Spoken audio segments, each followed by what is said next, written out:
From the Performance Racing Network at Charlotte Motor Speedway. Trouble, we got a car in the wall. 4, 5, 6 cars pile in. Jimmy Johnson now pulls to the bumper. He's going to try to make a move on Truex. It's Racers Odds. Now, here are your hosts, John Roberts, Jeff Hammond, and Jeff Culiandro. And welcome once again, everybody, to yet another edition of Racers Odds here on PRN and the Visa Network. Many other platforms you can catch us on as well. This is your best source for the information you need to make the wise wagers on NASCAR's top series. Jeff Hammond, when you look at this weekend, it's big for many reasons. It's a big track, a fast track at Michigan. Manufacturer bragging rights are on the line, but so much more. So much more, man. And the thing is, I think because of the speeds, what we may wind up seeing here today, this will not be the same race you saw in June. A few 7 weeks ago, it'll be like a little Talladega. We're going to see a lot of passing, a lot of drafting, and awful lot of wide racing. So let's reflect back to last weekend at Watkins Glen on the road course. We're going to check in with our odds-making expert, that is Jeff Culiandro. And Jeff, if you look back at Watkins Glen, what bets would you have made that would have paid off big time? Well, it would always be nice to be an armchair quarterback and make the bets retroactively. Chase Elliott won. He was at 4-1. He started from the pole. Martin Truex was very close in tow, who was also the co-favorite at 4-1. So we saw the chalk essentially get the win at Watkins Glen. One of the things that we're seeing is sort of a byproduct of track position are the major changes that are happening on pit road. Drivers who are deep in the field are often making alternate choices about not only when to come to pit road, but what services they're going to have done to the car. And the reason for this is because they're trying to make up significant track position on pit road when it's so difficult to do on the track. Due to these kind of pit row shakeups of the field, it decreases the value on the starting position advantage between two drivers, especially in head-to-head matchups.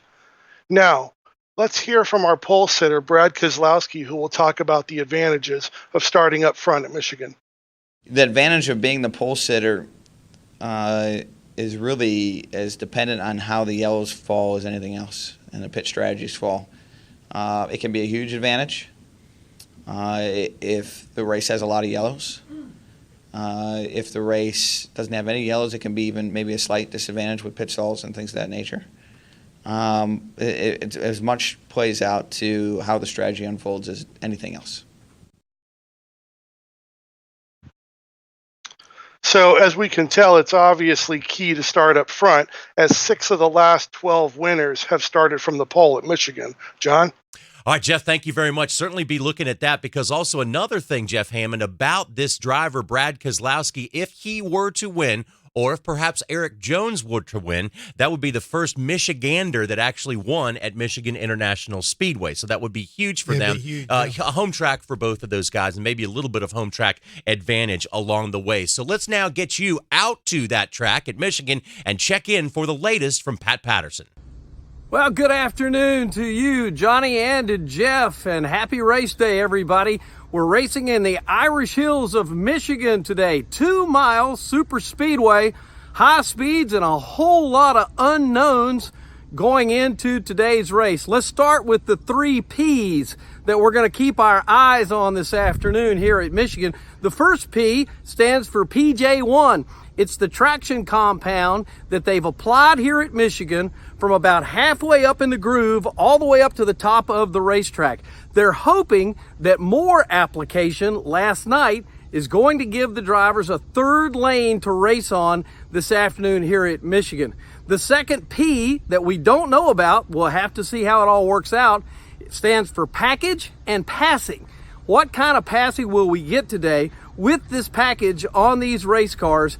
And looks like to me, at least judging from practice, that the passing should be good, particularly if we get into a third groove situation here at Michigan. It is a picture-perfect day to go racing, and undoubtedly that's going to be a lot of fun to keep our eyes on. Practice is another P. Yesterday in practice, Eric Jones showed the way with the fastest laps. Check this out, over 189 miles per hour average speed. That means we're going to get upwards of 200 miles an hour today in the corners and more. What will that present for the drivers in terms of passing today? And the pack, how packed up will the cars stay all day long with this package? Now, there's another P that you got to kind of keep your eyes on today, and that's points. Everybody is in this with only 4 races remaining in the regular season. A lot of strategy being played. Jimmy Johnson, Ryan Newman tied in that 16th and 17th spot, the final spot to get into the playoffs. Again, a lot of P's involved in all of this today. I think we're going to have a great race though, but yesterday, keep in mind that one of the things that happened at this racetrack, on a restart, we had one guy spin his tires in the truck series and it completely tore up the front end of the field. The same thing can happen today because these cars can't get away from each other. So keep your eyes on restarts today and we'll see how it all plays out in the Irish Hills. The Fords have been the fastest so far.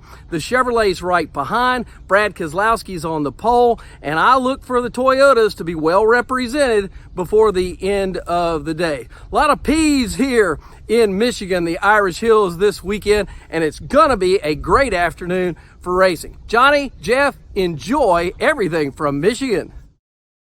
And thank you very much. Coincidentally, all those P's are coming from Pat Patterson. Yeah. So much to take a look at. You know, he mentioned the Fords have been dominant this weekend, but they've also been dominant. The last 3 races have been won by Ford drivers up there at Michigan. That is something to keep an eye on. But probably the biggest P, Jeff Hammond, is going to be that PJ1, that track bite. Yeah. And just to give you a little background on that, the closest thing you can really compare to the PJ1 track bite is just like a Coca-Cola. If you were to spread that out on the racetrack, it's a sticky substance. It allows more passing and more racing when it comes up there. So, Jeff, that's something you definitely have to keep an eye on. Our good friend Bob Pockris put out this tweet just a little bit earlier about where the PJ1 is being applied.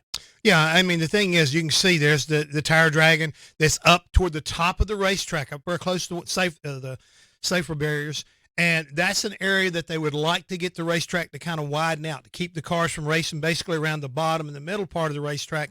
That's the idea of bringing the PJ1 to Michigan, just like what we saw at Pocono a couple weeks ago. It really paid dividends there, made for great racing. The eventual winner, Denny Hamlin, was praising the racetrack for doing that. It allowed him to run off of turn 3. You got to realize we don't have but 3 corners there at Pocono, and get down the long straightaway at Pocono, which helped lead him to victory lane. So a lot of drivers right now are changing their minds about the pluses and minuses of having this product put on the tracks. But look for today.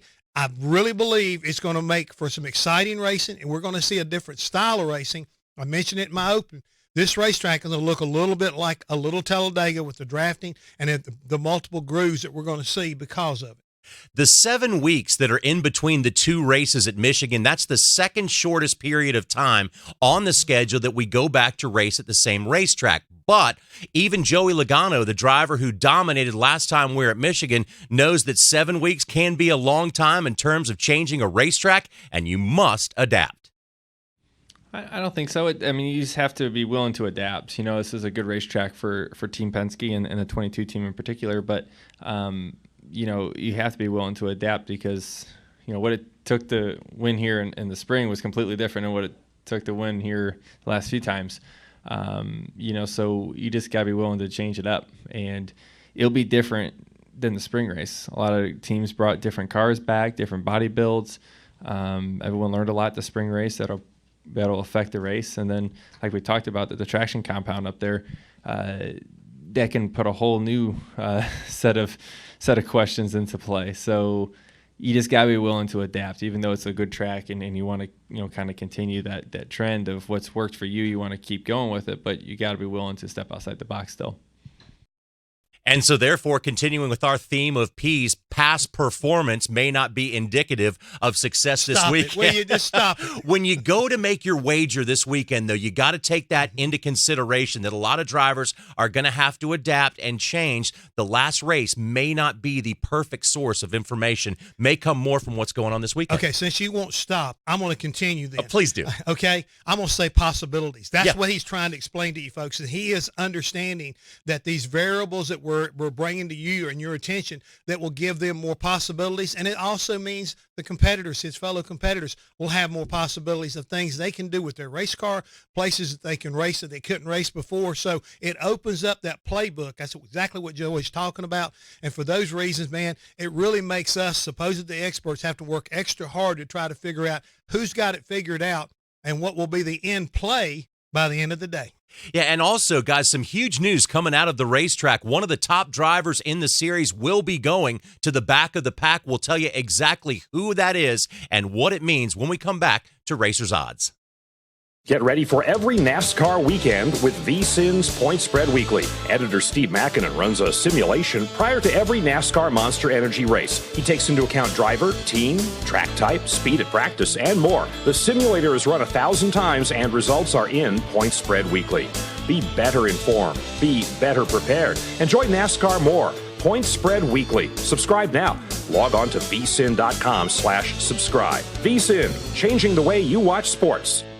Do you use the expensive blue or yellow pills to charge your sex life? Are you thinking about it? What if we could promise you the same results for less than $3 a pill? If you're paying $20 a pill for the other pills, you're getting taken to the cleaners. Call On Call Pharmacy right now and save as much as $700. 800-884-7919. On Call Pharmacy delivers the exact same results for less than $3. You'll save more than $16 a pill for the same results. And right now, radio callers will get 44 blue or yellow pills for $120 with free discreet shipping. You can save more than $700 off pharmacy prices. Call On Call Pharmacy now and take advantage of this special offer. 800-884-7919. Charge your sex life now and save a ton of money. Call now and get your 44 pills and save over $700 and qualify for free shipping. Stop overpaying and call right now. 800-884-7919. 800-884-7919. 800-884-7919. You didn't think he'd put down the microphone completely, did you? Greetings from Las Vegas. Well, neither did we.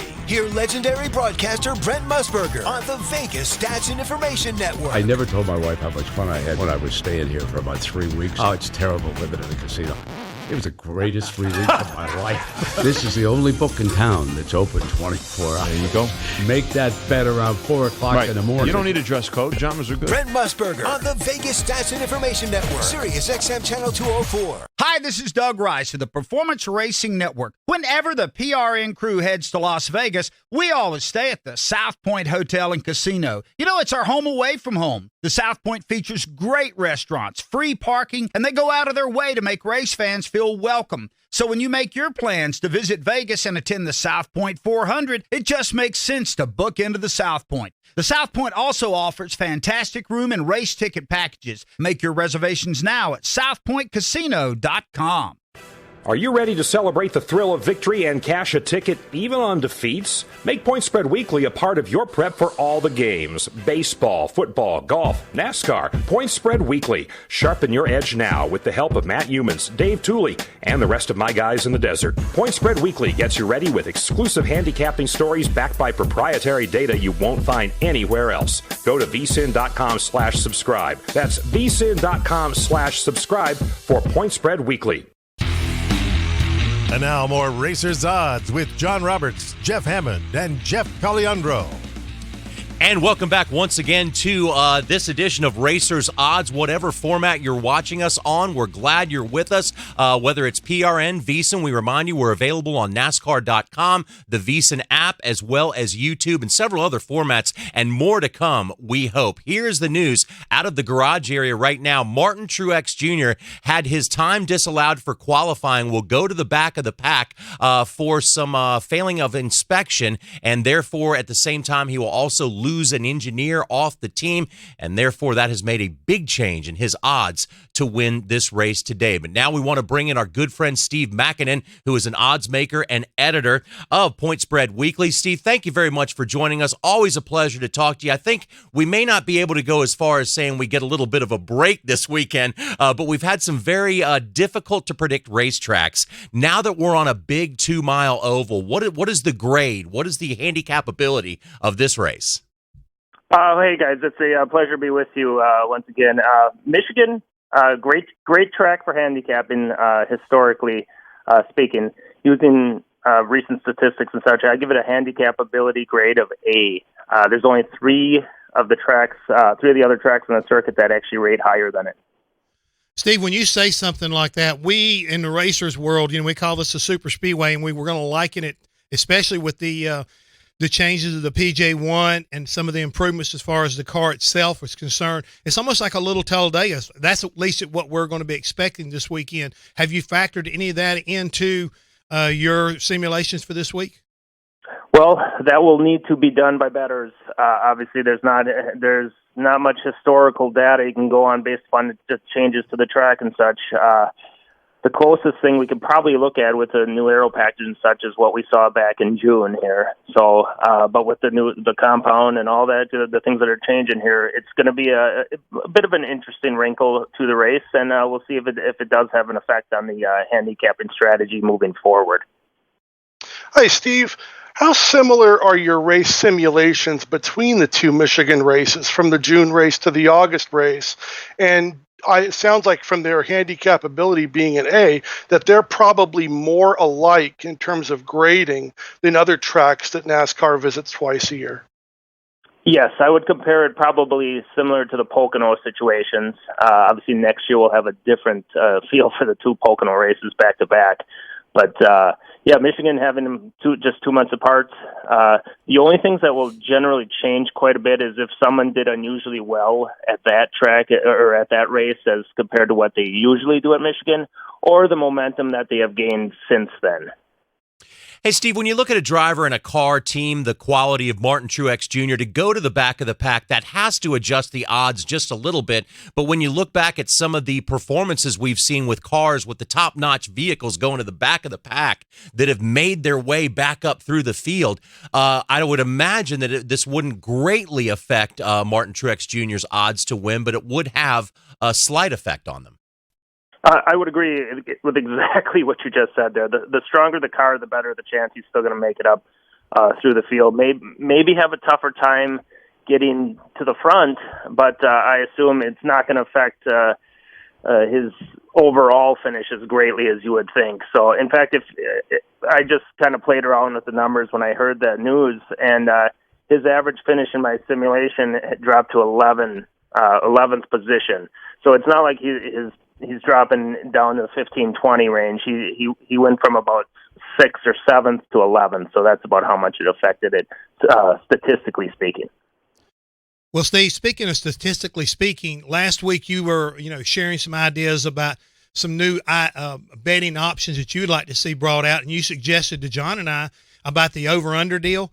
And we were talking about Kevin Harvick, and we kind of made that little wager with ourselves. Thank you for that, because I was able to beat John last week and that little bet we made here.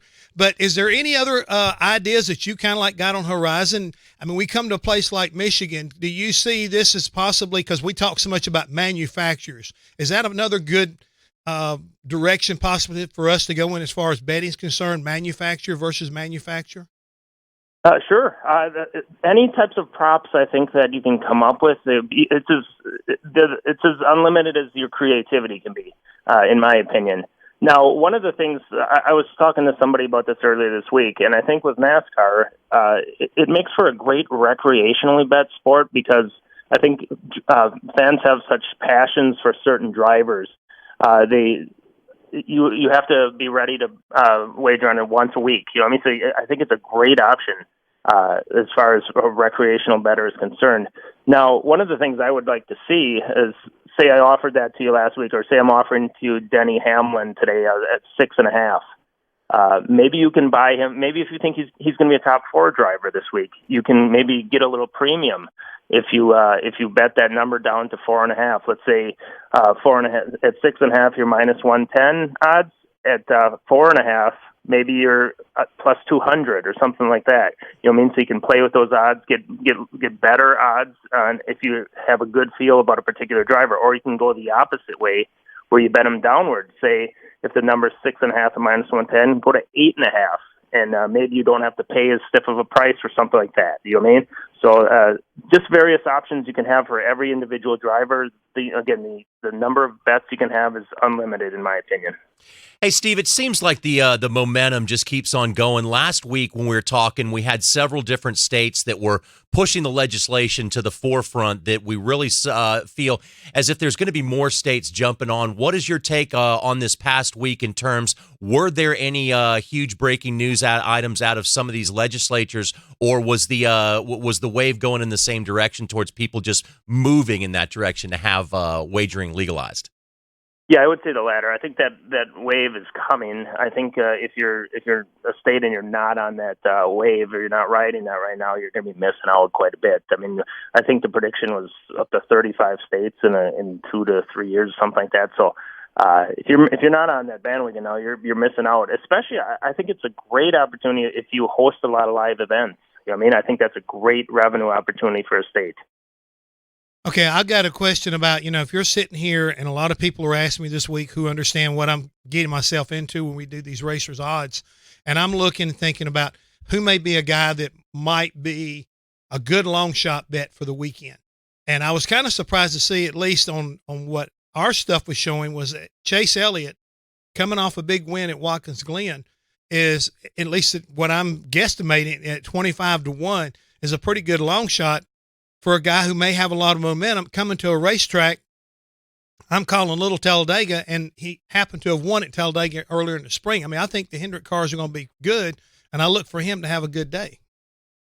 You said it. I'm a big believer in momentum in NASCAR. I would actually go the opposite way with a guy like Kyle Busch right now. You're going to be paying more for someone like him, and he's trending the opposite way of what he was earlier in the season. So you get guys coming up. There's swings of momentum all season long, and they're greatly affected in my simulations. You'll see them, these drivers move up on the simulation board each week. The better they do. So I'm a big believer in momentum. The only thing I could say maybe a guy like Kyle Busch might be doing now is playing around with things that he's going to be looking for different packages, some for the playoffs later. But I would agree with you. Chase Elliott looks like a very strong long shot today, and he would certainly be at the top of my list in that. Steve Makinen, thank you so much for joining us. Always appreciate the insight. Appreciate you taking the time to join us. And we will see. There's a lot of great opportunities out there today, seems like. Oh yeah, you got it. You guys want to play another game today with Hamlin, 6.5? Or? I am over, judging by 10-lap average. But I'm the same way. I'd have to go over, too. We can't go much of a head-to-head on that one. I'm just being honest with you, Steve. I'm trying to win. So I think I'd have to go over on that. I just don't see Denny having that good a day, especially when you look at the end result. Fords and Chevrolets have been a lot more consistent here than Toyotas. Yeah, it's a different track from what Hamlin's been doing. So, these are the tricky parts you run into in odds making. You got to kind of know some of that stuff when you're making those numbers. But Hamlin's been so hot lately that a number like that would be lower than you would typically get for like him in Michigan, and so that's why I would typically look at a number for like that for Hamlin today. So, all right, got you guys both down for over. Okay, see how it goes. All right, and that's judging on the information we have that's right. As of right now. Steve Makinen, thank you very much. We sure appreciate that. And Steve will be with us on Racers Odds every weekend to give us his insight, and that is certainly of a great value to the wagerer out there. We got to grab a quick break here on Racers Odds in just a moment. But first of all, Jeff, we have to go back to some of the things that he talked about that were so interesting. And I think the over-under on a driver's finishing position, I think another type of prop bet that we often talk about. Now, to me, the word prop bet just simulates fun.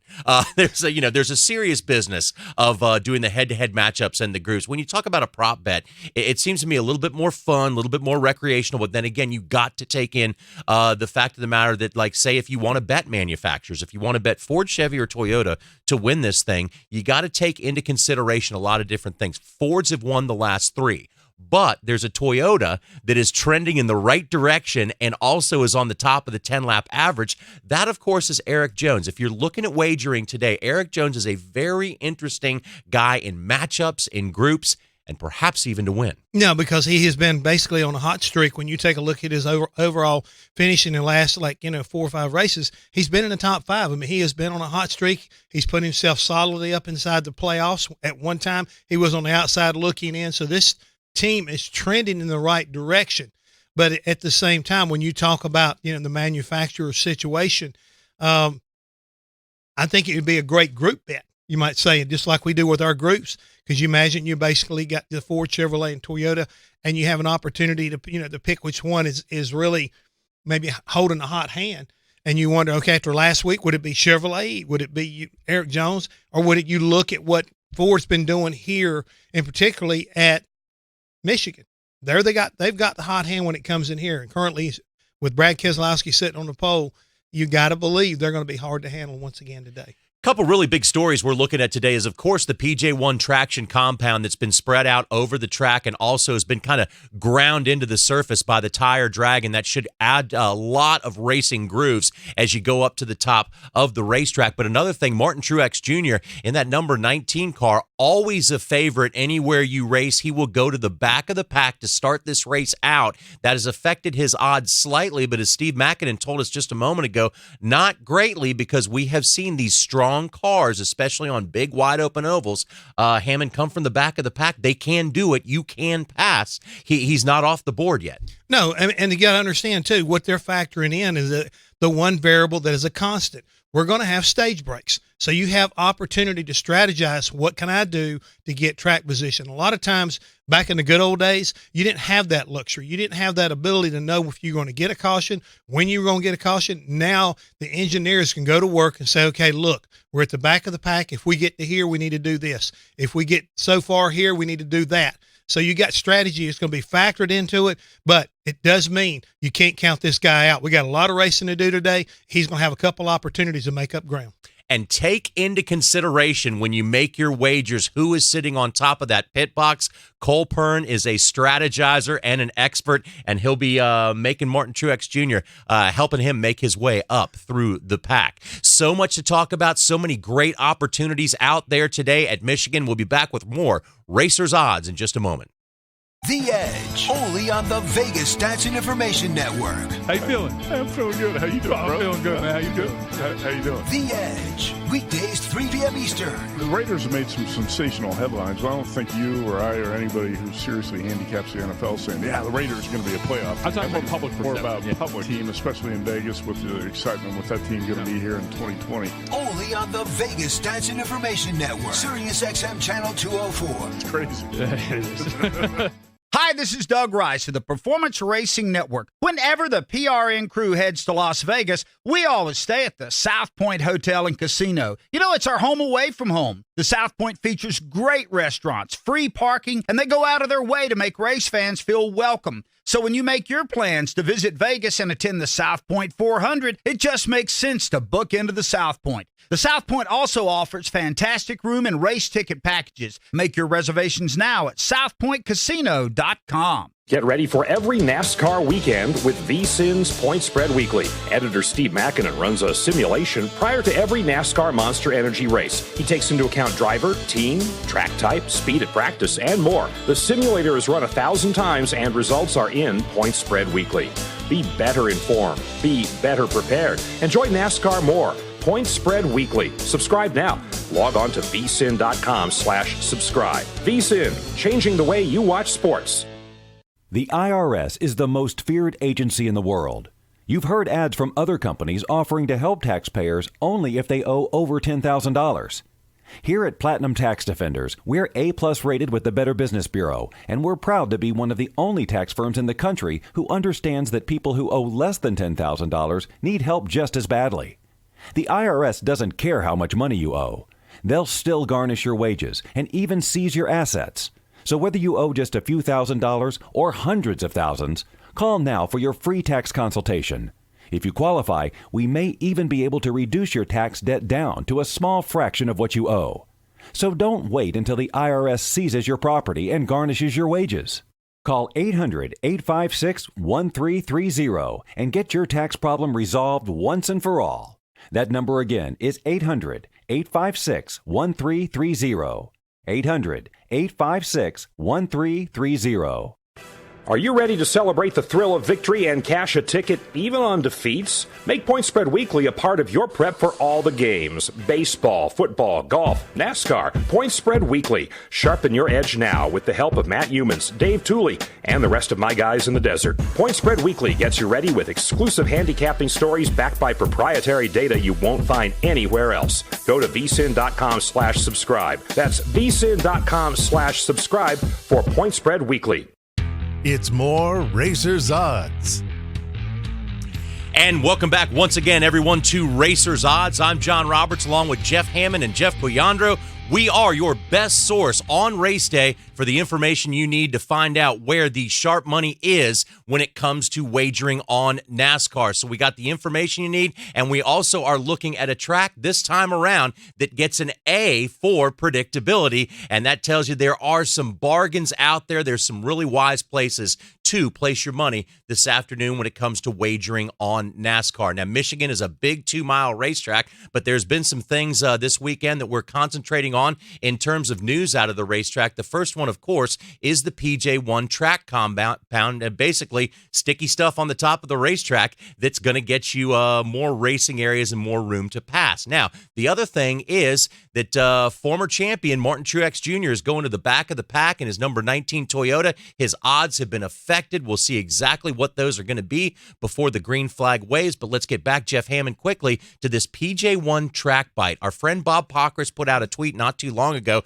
showing us where it is being applied today, and also that tire dragon, that machine is putting down more rubber on the racetrack and allowing you just more racing area for the drivers. Well, you're just trying to expand the racetrack. I mean, this racetrack is huge. I mean, it's a lot like, I said it earlier, like Talladega, where you can get 3 and 4 wide.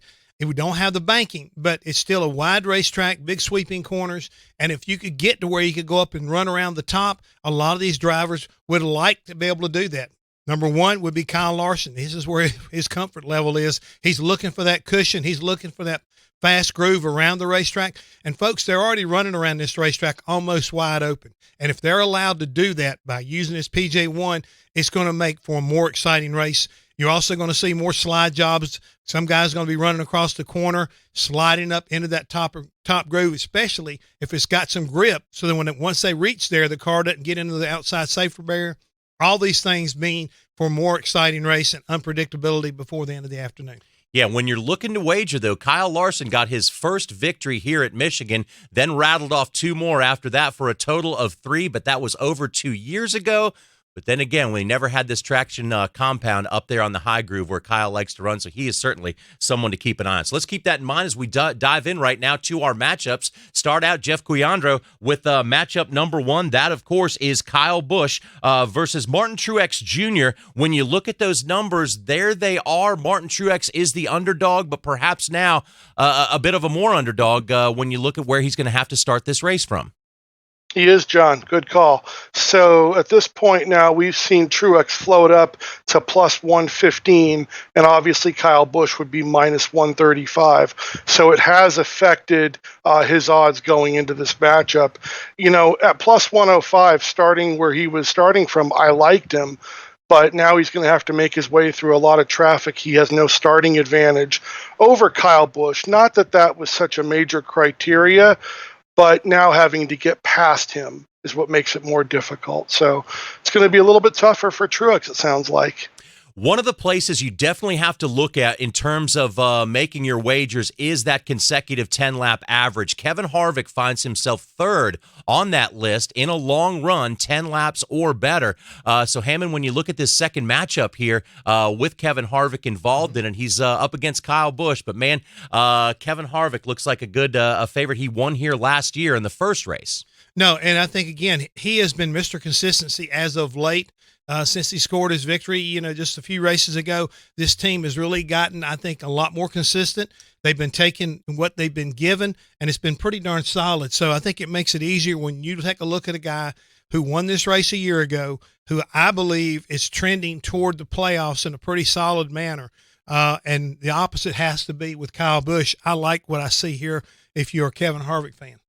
Now, Joey Logano led a ton of laps last time we raced here, started from the pole, and also won the race. But in the last 7 races since then, Joey Logano has only averaged a 15th place position when it comes to finishing these races. Is he concerned about that?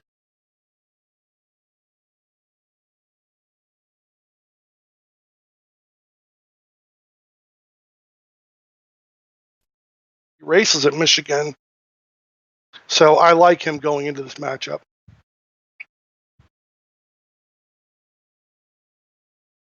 He has to say about recent performances that haven't been exactly what he's used to. Not necessarily. I think obviously we want to be better than that, right? We want to be winning. But I think when you look at the way we've called some races to go for stage points, probably has a little bit to affect with that. Watkins Glen was just a horrible weekend. No excuse for that one.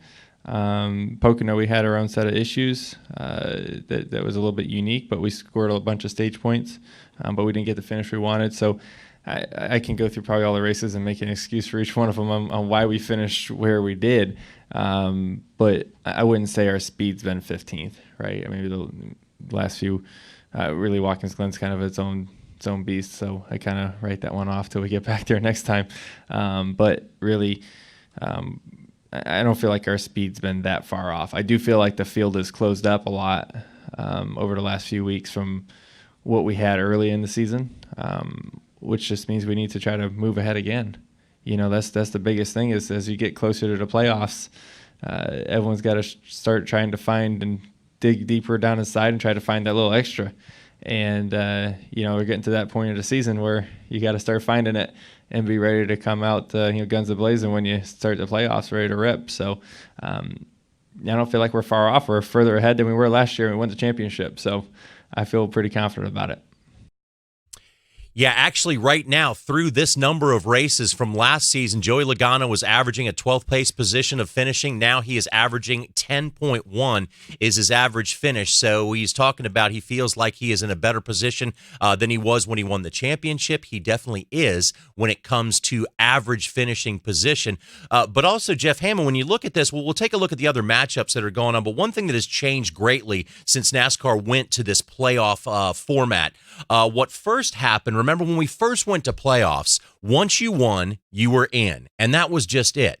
And that got some fans riled up. And this is what affects the racing these days when you're looking at where to place your money, who to bet on. Drivers now still have to go all out because there are points on the line, Jeff. There are ways to get an advantage. You can't just cruise around knowing you're in the playoffs. No, and the thing is, it's not just the cruising around that you're talking about. It's understanding that you're basically you're buying insurance throughout the entire year. There's a reward for running hard. There is a benefit to trying to win the regular season championships. On all of this stuff leads to one thing and one thing only. How bad do you want to wind up being in Homestead and part of the Final Four? That's it. I mean, that's what you're trying to do is do everything possible to make sure you get an opportunity to race for a championship in Homestead. And the only way you can do that, number one, is win a race or get enough points to get you into the playoffs. Once you get in the playoffs, you got to figure out how to stay in the playoffs. And getting through round one, you can outpoint somebody. But when you go into round two and then round three, you're going to have to win races, and you're going to have some very valuable, what we've been talking about, stage wins and race wins to kind of keep yourself in the game. Yeah, lack of a better term, Jeff, that is insurance as you go in there. So let's all three of us take a look now at that set of matchups number one. And Jeff Cuyandro, if you had to, or would you like to, take one of these matchups in terms of being a good bet? Well, I think when you look up and down and you see the shakeup with Truex, it really kind of throws a wrench into this set of matchups. I think one of the interesting things is if you look at Martin Truex at minus 110 versus Joey Logano at minus 110, that has not changed since the announcement of Truex going to the rear. Interestingly, Logano, who won the June race, was 17th in happy hour with 10 consecutive laps going into the June race, and he still managed to win it. Yesterday, he was 18th quick over 10 consecutive laps in happy hour. So I wouldn't rule him out just yet. Anyone in particular you would go with here? No, I think I would let this go now that we've seen that Truex is going to the rear. Hammond, what do you think? Do you like any of these, or are you sticking with Jeff C? I'm just going to be like Jeff C right now. I mean, there's a lot of variables right there, and some of them a little bit appealing.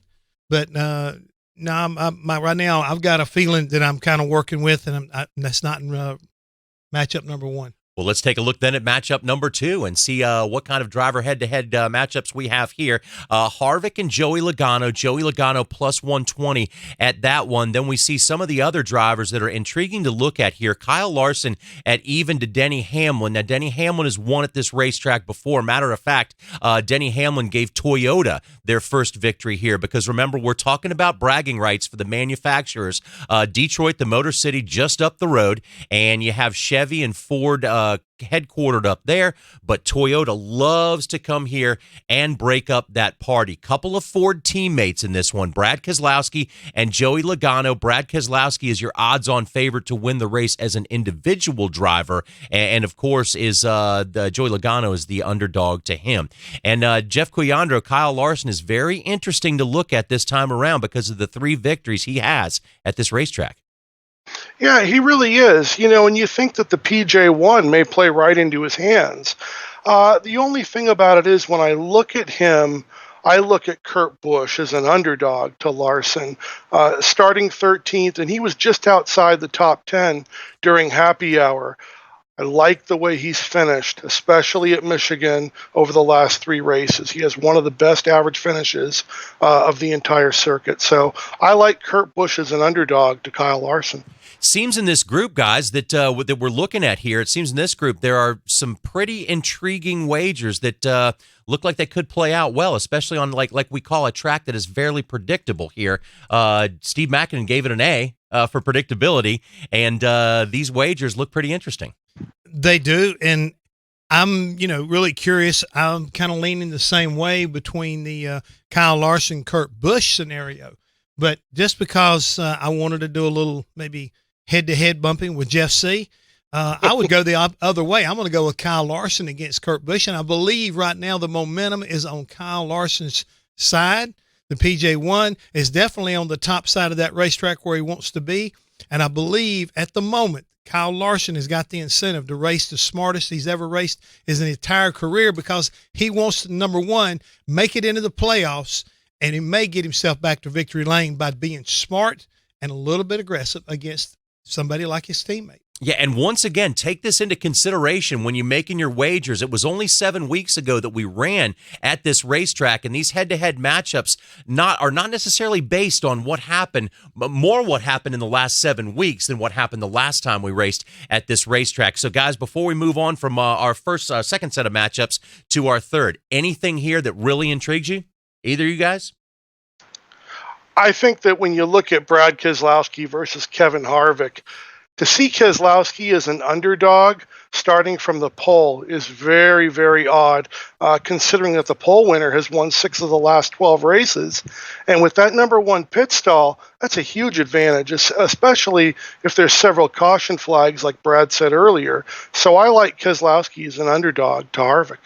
Yeah, it doesn't make your car go any faster, but the fact of the matter is that Brad Keselowski has said many times before he is dying to win this race because it's his hometown racetrack. Said it'd be bigger than a Daytona 500 to him, but then again, that is just wishing. That doesn't necessarily make your car go any faster. But the thing is, guys, when you take a look at what's going on here with Brad Keselowski, you've got to look maybe a little bit bigger picture. And the end results here lately with the way Brad's team's been performing has not been up to what we're used to seeing. And so if you're running, looking at somebody riding a hot hand coming in, maybe that's part of the situation he's running up against right now. Some of these other guys have actually put together better numbers recently, and most notably, Kevin Harvick. As I said, I think that these guys are starting to do what Kevin Harvick and Rodney Childers in that number 4 car do.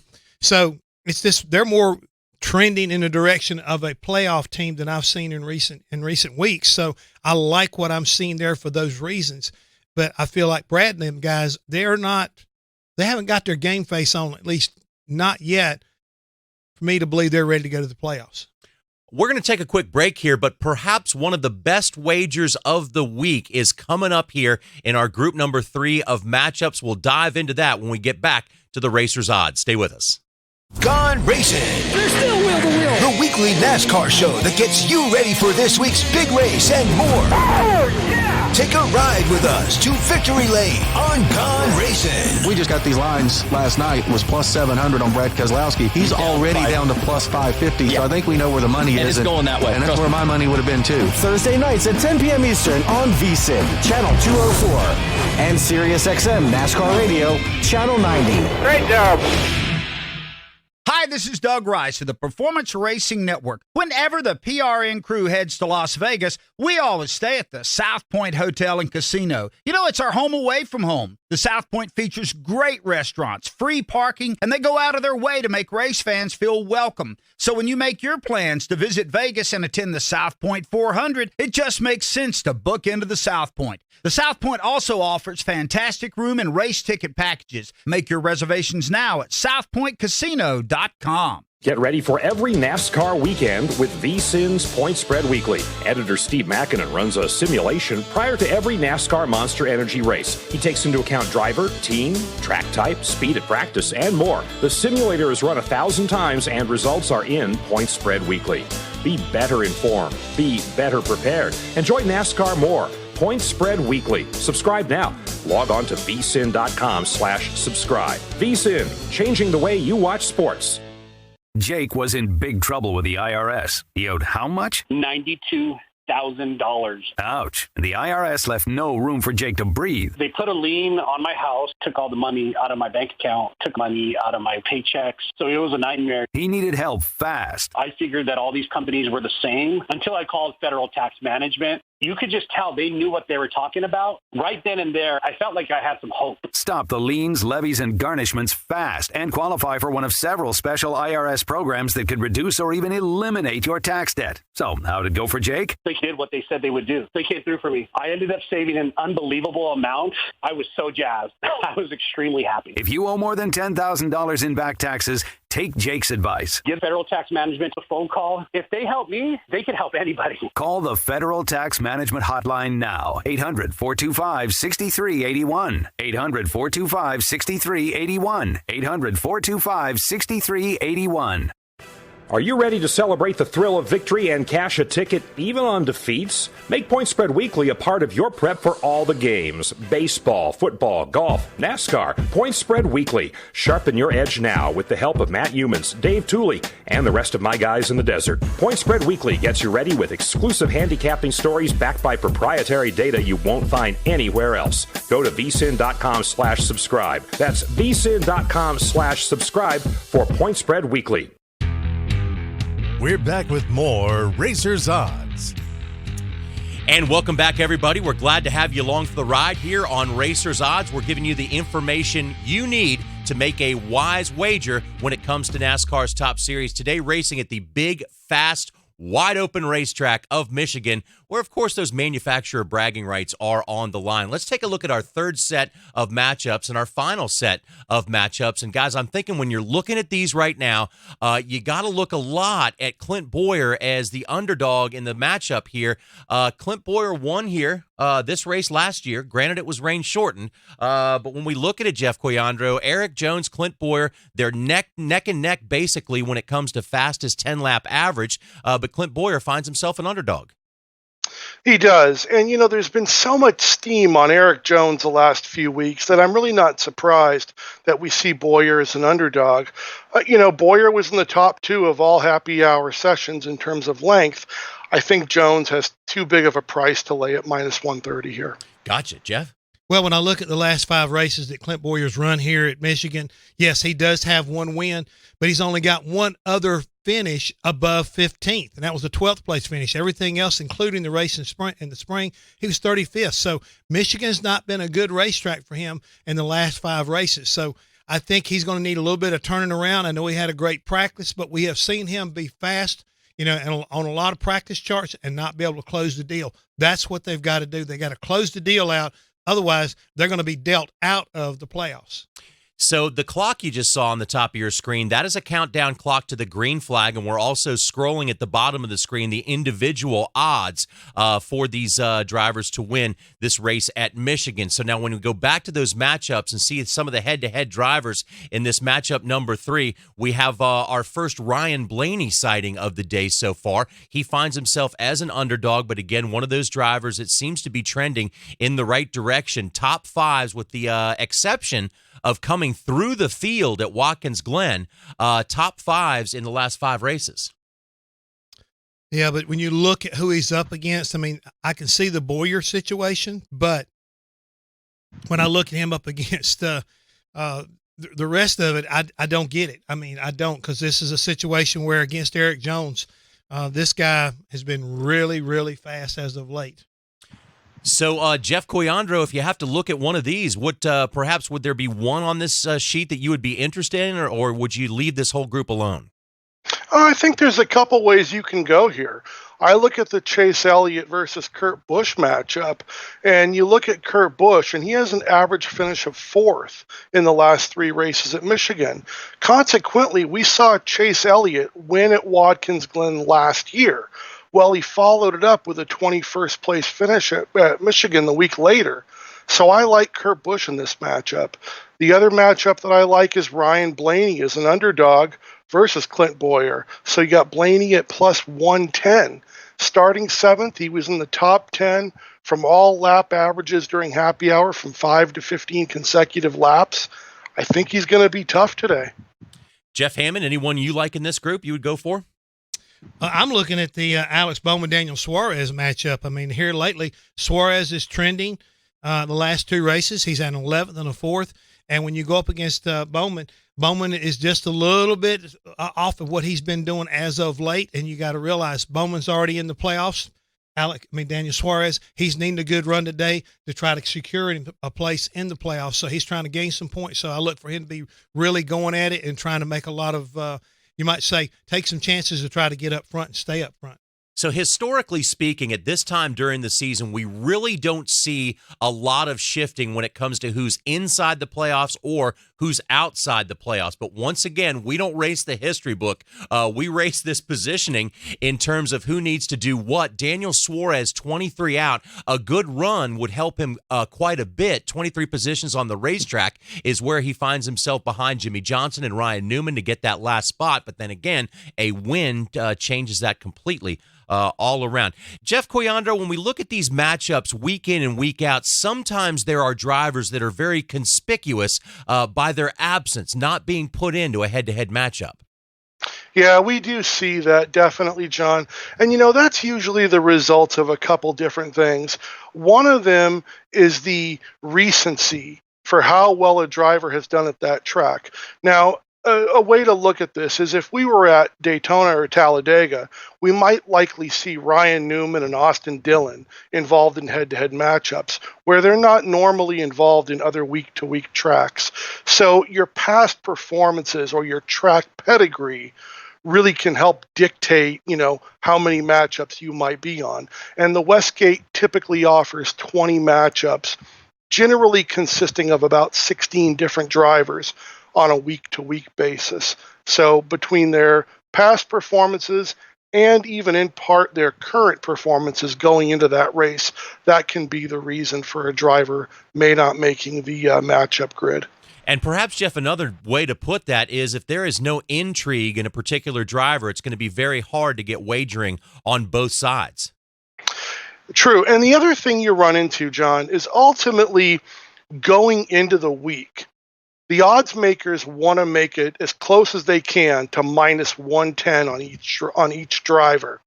If they feel like they have a driver who's sort of an outlier and they don't really have someone to pair him up against at least twice or three times, they'll likely forego him.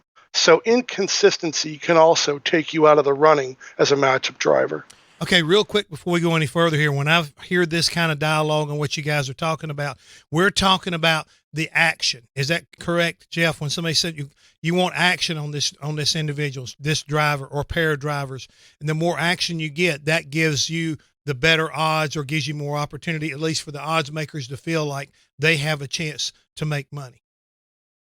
I think as long as the odds makers can feel like they can get good two-way action, meaning bets on both sides to keep it as close to 110 ultimately as possible, especially before you go into the weekend and qualifying and practice happens. Those things naturally skew the odds one way or the other, depending how a car has gone from unload to pre-race condition. Okay, what we're really talking about here is some people are asking about where is Jimmy Johnson really this week. But when you look at Jimmy Johnson's numbers over the last 10 races, he's only had his highest place finish in 10 races is the 6th. And he's only got 2 other top 10 finishes, and one of them happens to be a 10th place finish. So his overall performance at this racetrack doesn't lend itself for him to be matched up with somebody to even make it interesting. But now in a few weeks, when we get ready to come back here to the Roval, where he was definitely in position to win this race a year ago, you'd have to believe he would be one of those guys that should be at least up on the sheet then. Would that be correct? You would think so, but the interesting thing about Johnson, Jeff, is that last year at this point in the season, he had been involved in 33 matchups, and his record was 17-16 in those matchups. This year, he's only been in 26 matchups, and his record is 18-8. So when you see a driver that's struggling in the matchups, that leads to a direct way of him leaving the matchups and not being involved. Well, with that in mind, let's take a look at groups now. And when we put up our first group, that is Group A, involves some of your big dogs, your favorites. If you look at the number on the right hand of that graphic there, plus 300, plus 310 for Martin Truex Jr., that indicates how much you're going to have to put out to make money back for the casino. So here is where the sports book makes the most money, how much you have to put out to get something back. Nonetheless, there is intrigue when it comes to picking something here because, Jeff Quiandra, you can make money off these, just not quite as much as you would on a head-to-head matchup. Well, John, when you look at these, if you take a look, you've got Kevin Harvick at plus 170. So that means if you put down $10 on Harvick, you would win $17 in profit. Okay. Consequently, if you put the same amount on Kyle Busch and he won the group, you would get $30 in profit on a $10 bet. So there are ways to make money, but it's awfully difficult to beat 3 other drivers who are awfully good. And when it comes to Kevin Harvick on the racetrack right now, he is interested in who is racing around him, and he's got his own idea about how hard he's going to race, how much blocking he's going to do, and how much it means for certain drivers to win these races. You just have to understand that it's going to happen. You have to know that you're going to have to block, you're going to get blocked. There's going to be things that happen, and I think as you've seen, the aggression level has hiked up in what is acceptable and what is not acceptable, and the retaliation and the things that have happened. So it's a different world. It's kind of like sitting in here is much different than it was 5 years ago, and how you guys operate. The way we operate on a racetrack has just evolved into something totally different as to what's acceptable and what's not acceptable. It's just an evolution that has changed the things that you do, and the things that you like and don't like are irrelevant at this point. It's just it's a nature of the beast and the way that you have to do things. And certainly something to keep in mind when you're trying to figure out which driver to wager on. A driver is going to have to be aggressive. Some of these more aggressive drivers these days you may find, and when you look at aggression, you got to look at two of the guys out there that you know are going to do whatever it takes to get it done. Now, certainly Truex and Joey Logano have as much desire as anybody else to win, but Kyle Busch and Kevin Harvick seem to be over their history, Hammond. They're aggressive drivers. No, everybody knows where their established driver code is. I mean, and that's really what Kevin's kind of leaning this thing toward. Is really what's your moral, outlook against your fellow competitor? What will you do to try to do your job while he's trying to do his? Some people will flinch a little bit. Other guys don't flinch; they attack, and you will know who these drivers are. And you that's the whole thing, is you want to establish a code to where when they see you coming, you know what to expect from them, and they know what to expect from you. We got to take a quick break here on Racers Odds, but when we come back, we'll continue to go through our groups. We'll also look at some of the odds for individual drivers to win this thing, and also we'll have our best bets, who we think is where we think the best wagering is going to be over the list of things we have available to us here on Racers Odds. Stay with us, everybody. We'll be right back. Before the pros tee off for this week's golf tournament, the VSiN experts help you make the cut on long shots. When I profiled all the players for this tournament, I said Schauffele's number one on my board. I like the odds, 25-1. Let's go ahead and play X. Brady Cannon, Matt Humans, and Wes Reynolds are your weekly betting caddies and help you cash those tickets. Don't be afraid to maybe take some longer odd guys. Don't miss Long Shots, Wednesday nights at 8 p.m. Eastern on VSiN, the only golf betting show you need, exclusively on Sirius XM Channel 204. Hi, this is Doug Rice of the Performance Racing Network. Whenever the PRN crew heads to Las Vegas, we always stay at the South Point Hotel and Casino. It's our home away from home. The South Point features great restaurants, free parking, and they go out of their way to make race fans feel welcome. So when you make your plans to visit Vegas and attend the South Point 400, it just makes sense to book into the South Point. The South Point also offers fantastic room and race ticket packages. Make your reservations now at southpointcasino.com. Get ready for every NASCAR weekend with VSiN's Point Spread Weekly. Editor Steve Makinen runs a simulation prior to every NASCAR Monster Energy race. He takes into account driver, team, track type, speed at practice, and more. The simulator is run 1,000 times and results are in Point Spread Weekly. Be better informed. Be better prepared. Enjoy NASCAR more. Point Spread Weekly. Subscribe now. Log on to vsin.com/subscribe. VSiN, changing the way you watch sports. If you suffer from heartburn or other digestive-related disorders, then there is a new, safe, better, and natural alternative to better digestive wellness and heartburn relief. Praxid not only provides relief of heartburn, but Praxid takes a 360-degree approach to support better digestion, protect you from harmful bacteria, and also balance your stomach to improve digestive functions. We like to think of it as the multivitamin of digestive health. It's the only product to combine all natural ingredients known for the digestive health properties into a single patented product. Praxid also comes in easy-to-carry packs. Praxid relieves, restores, and maintains a healthy digestive system. Praxid is available here for only $39.95. Shipping and handling is free, and your money back is guaranteed. To take advantage of this special radio offer, call now 1-800-829-5735. That's 1-800-829-5735. Again, 1-800-829-5735. Are you ready to celebrate the thrill of victory and cash a ticket even on defeats? Make Point Spread Weekly a part of your prep for all the games. Baseball, football, golf, NASCAR. Point Spread Weekly. Sharpen your edge now with the help of Matt Humans, Dave Tooley, and the rest of my guys in the desert. Point Spread Weekly gets you ready with exclusive handicapping stories backed by proprietary data you won't find anywhere else. Go to vsin.com/subscribe. That's vsin.com/subscribe for Point Spread Weekly. And now more Racers Odds with John Roberts, Jeff Hammond, and Jeff Caliandro. And welcome back once again, everyone, to Racers Odds. We are your best source for the information you need and the stats you need to make a wise choice when it comes to wagering on NASCAR's top series. As we told you earlier in the program, the biggest shakeup from inspection today was former champion Martin Truex Jr.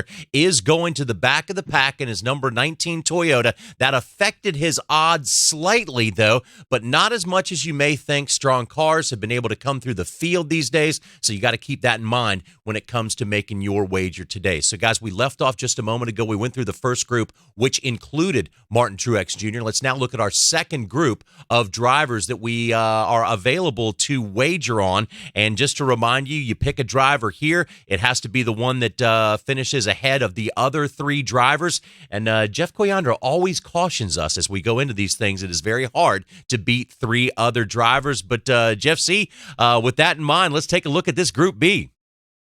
Yeah, and you're right, John. It is very difficult to beat three other drivers, especially when those drivers are equally, going into the race as strong as the fourth driver.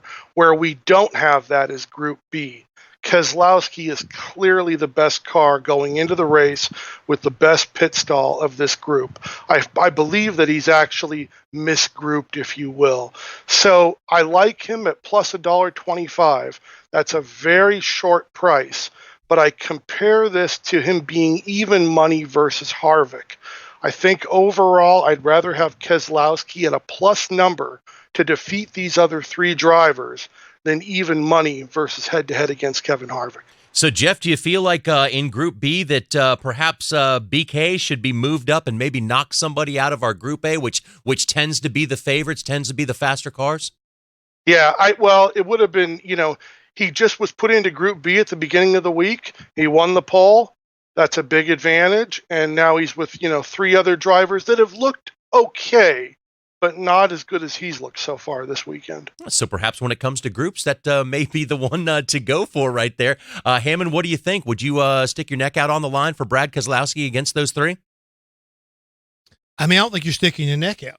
I think as what Jeff has already alluded to is that, it's not going to be a big payday, but I think it would be a really easy, a bet against, I think, that group right there, because I believe that Brad's going to be pretty solid today. I got my long shot I'm looking at happens to be in this group, but at the same time, as far as a group bet, if you were going to do that, I could see you sticking with it. But other than that, there's a big separation between $1 plus $1.25 and the rest of them at over $3. So as we look at Group C, perhaps a little bit more money to be made on the best shot here.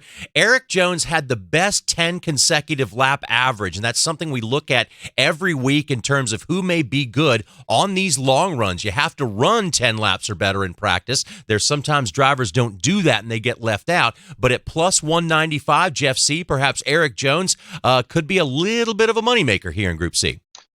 He's looked awfully strong so far this weekend, but one thing that worries me is that everybody is on him, and we haven't seen Toyota be overly successful recently at Michigan. I think there's actually some value on Ryan Blaney here at plus 320. I believe with the odds in tow, he has the best overall profile of the four drivers going into the race.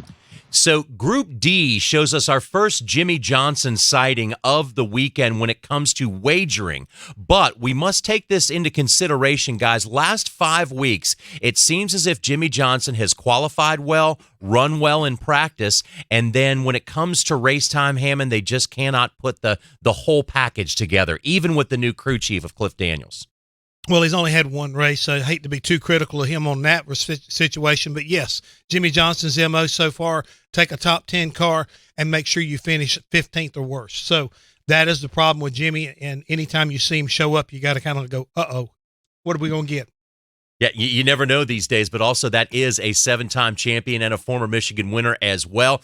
So certainly something that you could stick your neck out on there a little bit. A lot of intrigue when it comes to Daniel Suarez. He is right behind Johnson in terms of points, but when you look at the group at plus 300, he's going to have to beat out, 300 Motorsports cars. And Jeff Coyandro, when it comes to trending in the right direction, Hendrick Motorsports is making little gains, but serious gains. Yeah, I would have to agree.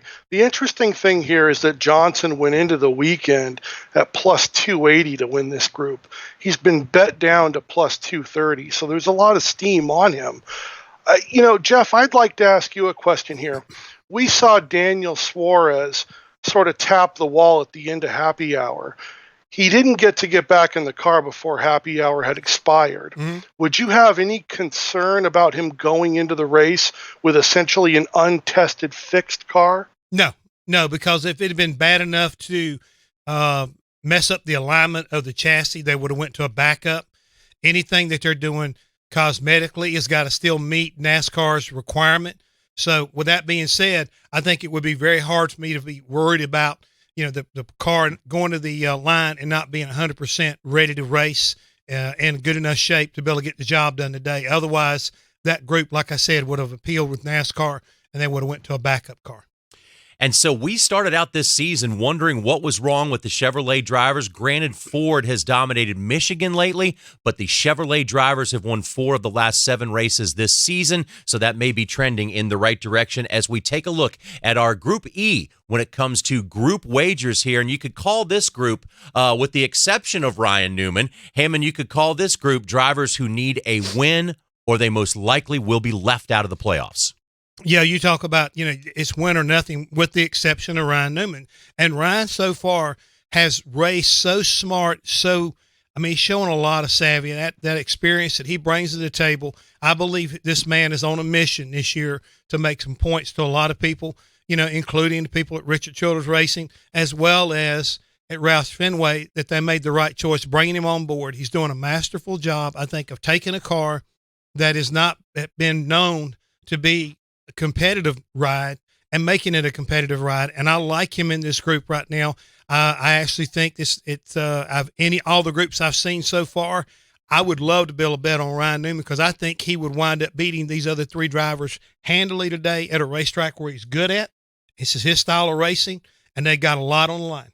Methodical is the way you really need to say what Ryan Newman has been doing this year. He's been very slowly creeping up in. Now he finds himself in a tie with Jimmy Johnson, but by virtue of other finishes, Jimmy Johnson is in the playoffs as of right now. Ryan Newman is out of the playoffs, but that 0-0 point spread there says that Jimmy just has a few better finishes, but then again, points on positions on the racetrack, that is 0 that separates them from being in the hunt and actually into the 2019 playoff list of 16 drivers. So got one more group to take a look at here. This Group F includes Ty Dillon, Ryan Preece, Michael McDowell, and David Reagan. And, of course, we can look at this group and say no one has lit the world on fire lately on the racetrack, but also when it comes to Michigan races, the last couple of Michigan finishes. So this is, Jeff C., this is a real tough one to look at. Yeah, there's no doubt about it, John. When you look at this group, it appears that Ty Dillon is the justified favorite at plus 215. He has an average finish of 23rd in some of the recent comparable tracks. He appears to be the best going into the race, but they've all been, very inconsistent, and this is a group that I would bypass. Yeah, I believe so, Hammond. Yeah, I would too. Jeff, I got a real quick question for you. When you're doing this, when the odds makers are doing their selection for the groups, is this, and again, I hate to bring this up, but I've got to ask the question because I'm curious as somebody who doesn't know. Is this done by an individual? Is it done by a computer? Or is it a combination of both? Well, they definitely use the computer aspect, especially for analytics and whatever formulas they're using to come up with these matchups. Ultimately, it's agreed on by a human. So they, do put these forward. And ultimately, what they're looking for is equal action, especially on a group like this where there really is no dominator of any kind. You could sort of throw them all up in the air and, whatever you get, you get. So this is done on an equal playing field by computer and human. So one of our favorites when it comes to the fans and what they like to wager on, of course, NASCAR fans are very passionate. They're passionate about their particular driver. So with that in mind, guys, let's take a look at odds to win this race. They have shuffled a little bit, of course, because of Martin Truex Jr. going to the back of the pack. But let's start out with the odds to win, and Kevin Harvick being your odds-on favorite with Brad Keselowski not too far behind him. Brad Keselowski is your pole sitter. Then right underneath of him, Martin Truex Jr., who is indeed going to have to start at the back of the pack. And Jeff C., when you look at this, you always have odds to win. You always have your favorites, your middle-of-the-road guys that may be some bargains and also some real long shots. But if something strange happens on this racetrack that has been known for fuel mileage gambles over the years, someone could have a very, very big payoff if perhaps one of those long shots would win this thing. Sure, it could absolutely happen. And to throw something even further into it, John, you've got these teams making all sorts of pit stops that are kind of either off cycle or alternate from what the rest of the teams are doing in order to move up through the field. You know, if that were to happen and somebody get the lead late in the race, there's a restart, a lot of things could happen. You have teams that are on completely different agendas going into this race. So while the favorites look very strong, there is always a chance for a long shot.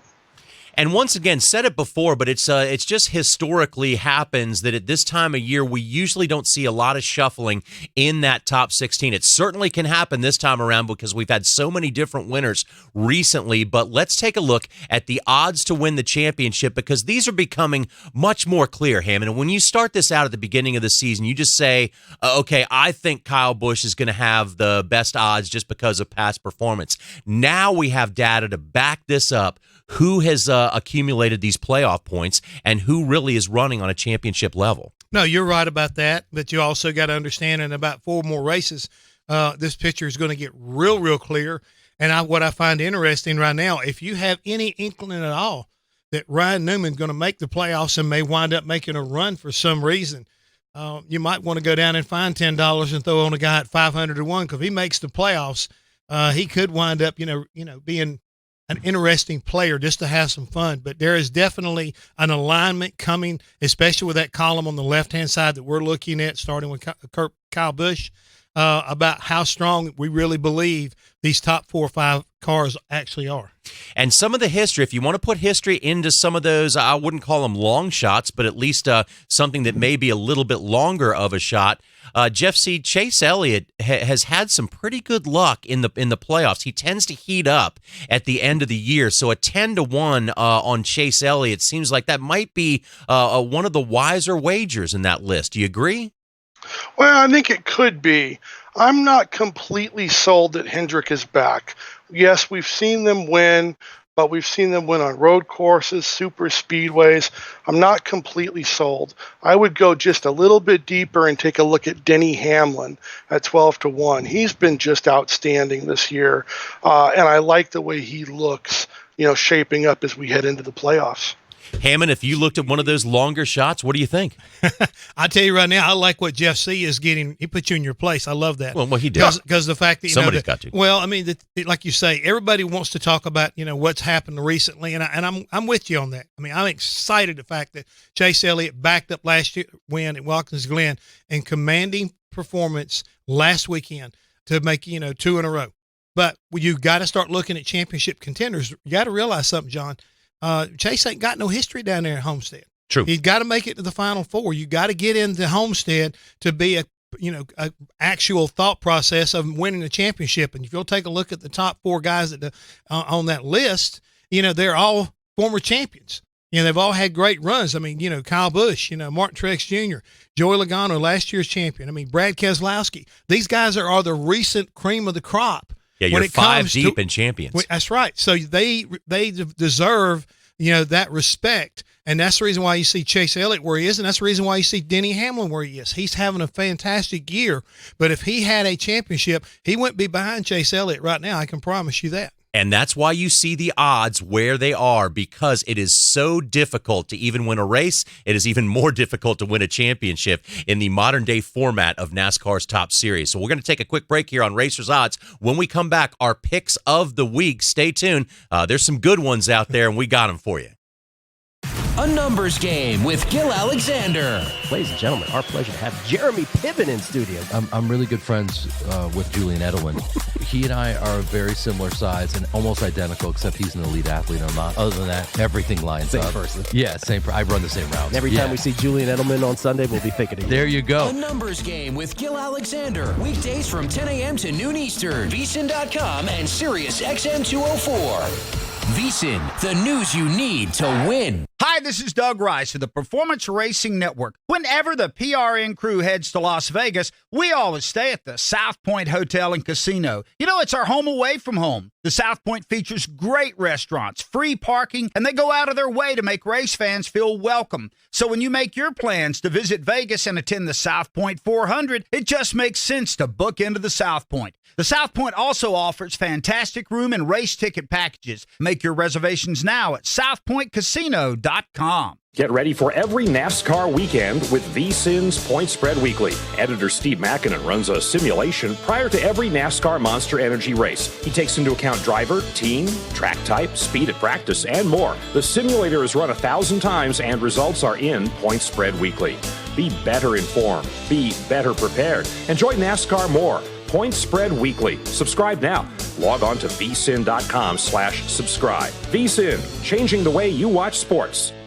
Do you have an idea for an invention or new product? Do you think companies would be interested in your idea? Do you want to try to get a patent? Then call InventHelp now. InventHelp keeps your idea confidential and explains every step of the invention process. We create professional materials representing your idea and submit it to companies who are looking for new ideas. We have more than 9,000 companies who've agreed to review ideas in confidence. If a company shows interest in manufacturing your invention, we can negotiate on your behalf. We have helped over 10,000 clients receive patents. We also offer services including 3D modeling and animation demonstrating your idea, prototyping services, and we use state-of-the-art technology to show InventHelp client ideas to additional companies. Join the thousands of people just like you who chose InventHelp to pursue their idea. We are experienced. We are working for you. We are InventHelp. Call us for free information at 1-800-542-6751, 1-800-542-6751, 1-800-542-6751. Are you ready to celebrate the thrill of victory and cash a ticket even on defeats? Make Point Spread Weekly a part of your prep for all the games. Baseball, football, golf, NASCAR. Point Spread Weekly. Sharpen your edge now with the help of Matt Humans, Dave Tooley, and the rest of my guys in the desert. Point Spread Weekly gets you ready with exclusive handicapping stories backed by proprietary data you won't find anywhere else. Go to vsin.com/subscribe. That's vsin.com/subscribe for Point Spread Weekly. It's more Racers Odds. And welcome back once again, everybody, to this edition of Racers Odds. This is one of those racetracks at Michigan that has a little bit more predictability than others, so there is value out there today, and we're here to give you the information and the stats you need to make the wise wager when it comes to NASCAR's top series. So much going on today, actually on the racetrack. Martin Truex Jr. is going to the back of the pack. With that in mind, let's check back in with Jeff Coyandro once again to see where the odds are moving, what has happened throughout the course of our program here today, Jeff. Well, with the announcement of Martin Truex going to the rear, he's now floated up to 8-1 from 7-1. Consequently, Kevin Harvick has now set himself apart as the biggest favorite. He is 3.5-1 to win the race, while Brad Keselowski has floated to 5-1. So we've seen quite a bit of movement just up on with the top contenders. Also of interest, Ryan Blaney and Kurt Busch, who were 25-1, have now dropped to 30-1. So as we see Harvick become a bigger favorite, we see a reflection deeper in the odds as well, with them becoming longer shots, if you will. Jeff, thank you. And also, Mr. Hammond, as you look at this track bite thing, there is more racing room for us. That's something to definitely keep an eye on today. Yeah, you're going to have to keep an eye on when the guys start really starting to work that upper groove and start how close they can get to the wall. That will be interesting. Now, it won't happen right at the drop of the hat, but it won't take these guys very long to start venturing up that way and try to get it worked in, because the dividend will pay probably from about midway of the race all the way to the finale. So watch the guys and see who goes up there first. Do not be surprised if the 42 doesn't lead the way. So let's take all that information and put it together and start out with our picks of the week with our odds-making expert and handicapping expert, Jeff Cuyandro. Jeff, what do you like as the best shot this week? Well, it's a really tough decision. I think in the end, I'm going to go with Kurt Busch at plus 110 over Kyle Larson. Underdogs were 10-4 in the June Michigan race, and I like the way he looks. Another very tough choice here, a real dilemma for me, is I like Keselowski, but do I like him at even money versus Harvick, or do I like him to win Group B at plus 125? Right now, I'm leaning toward Group B. So that is Jeff C's pick of the week. Jeff Hammond, what is your pick of the week, sir?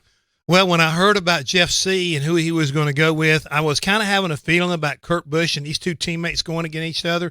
I went with the same pick, but I'm going the opposite way. I'm going to take a little bit less, but I'm going to take Kyle Larson, feeling like this is going to be his day to get things back on track here at Michigan, get back to victory lane, lock himself into the playoffs 100%, as well as to take down Mr. Jeff C.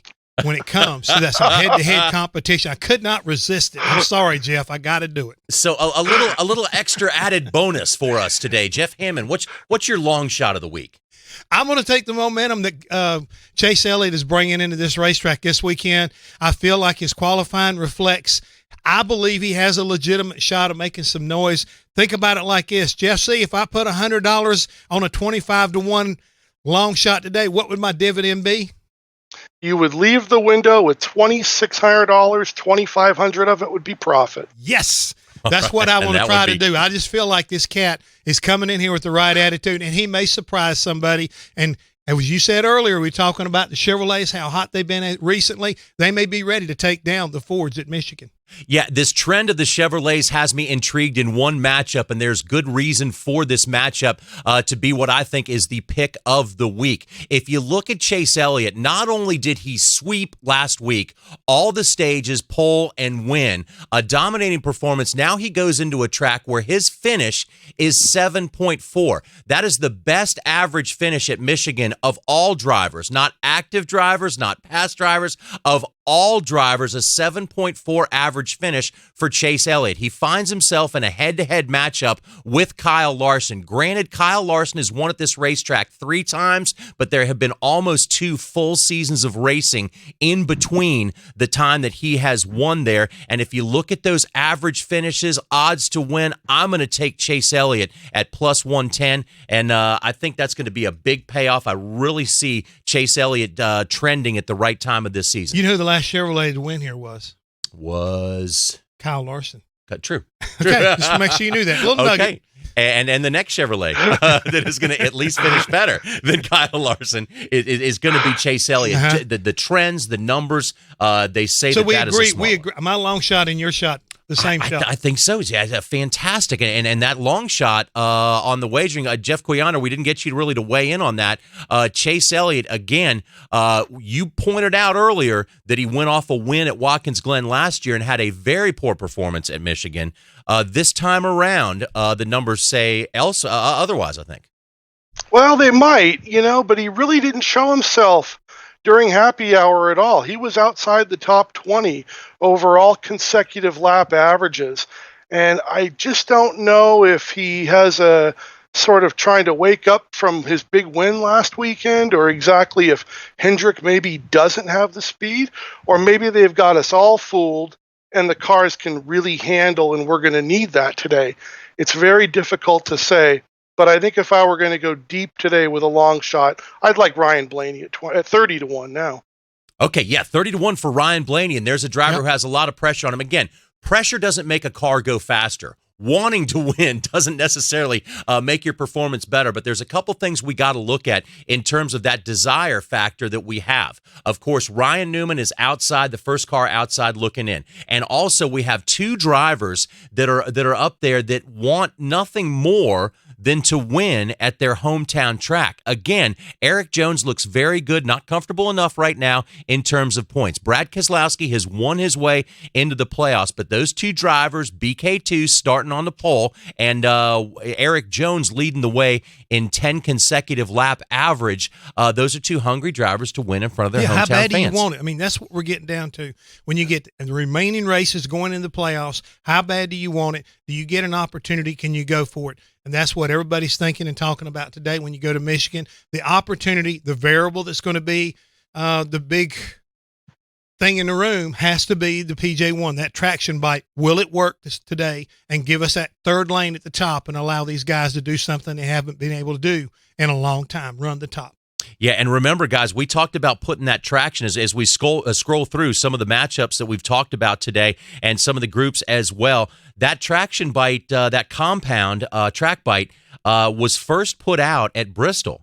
People like what they saw. It actually was first used in drag racing. It just enabled the drag cars with all that horsepower to get a grip on the racetrack, and therefore NASCAR saw it as being beneficial to the racing. We saw it just at SMI tracks. Now we are seeing it at the ISC NASCAR tracks, and the bigger tracks We're are seeing putting it it at all down. the NASCAR tracks. Let's just call it like it is. I mean, it's really everybody's opening up their ideas and their minds about what's the end game.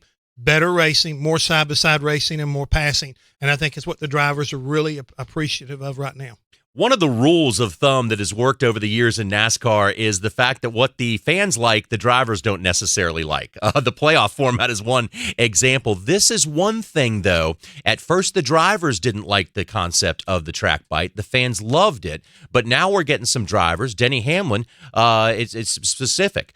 So now, Jeff Cuyandro, we may have to take this into consideration as to which driver likes this and what drivers don't in terms of making our wagers in the future. You might. And, it's a level playing field for everybody. But what I think it does is I think it decreases the value that is normally put on a driver who is starting ahead of another driver, especially when you come to head-to-head wagers.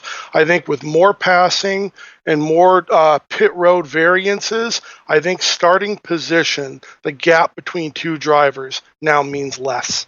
All right, so Brad Keselowski is on the pole. He's the second favorite on odds to win. The odds to win go towards Kevin Harvick as well. Thank you, Jeff Cuyandro, for joining us today and all the information you gave us. Steve Makinen and Pat Patterson, thanks to those guys as well for the information. And thanks to all you, the fans that tuned in today over all the different formats that you can find us on. Jeff Hammond, we're easy to find. You got us on VSiN, the VSiN app, PRN.com. You got YouTube, you have NASCAR.com, and several other places on the horizon where you can find racers' odds. We hope you found this edition informative to you and you enjoyed it. We love doing it and love giving you this information to make the right wager when it comes to wagering on NASCAR's Top Series. So long.